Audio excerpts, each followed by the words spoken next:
திருவல்லிக்கேணி பெண் பிள்ளை ரகசியம் 40ஆம் ரகசியம்.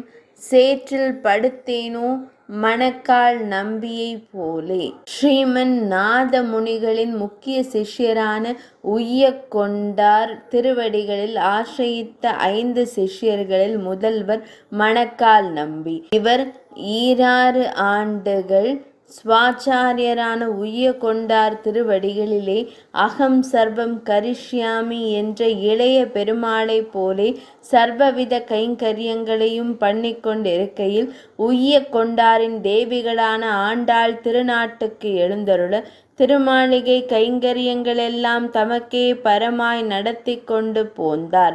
ஒரு நாள் ஆச்சாரியாரின் குமாரத்திகள் இருவரையும் ஆற்றில் நீராட்டி அழைத்து வரும் வழியில் வாய்க்கால் ஆழ்ந்த சேராய் இருக்க கண்டு அவர்கள் திகைத்து நிற்க, நம்பி தாமே படியாய் கிடந்து அவர்களை தம் முதுகிலே அடியிட்டெழுந்தருள்வித்து திருமாளிகைக்கு கொண்டு சேர்த்தார்.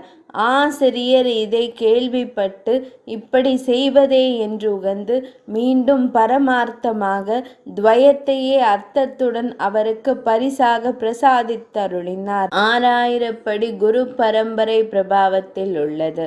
சேற்றில் குப்புறப்படுத்து தமது முதுகின் மேல் ஆச்சாரியாரின் பெண்களை அடியிட்டு நடத்தும் அளவிற்கு ஆச்சாரிய பிரதிபக்தி மணக்கால் நம்பி போல்வாருக்கே அமையக்கூடியது என்று எடுத்து காட்டுகிறார் அம்மையார். 40ஆம் ரகசியம் நிறைவடைந்தது.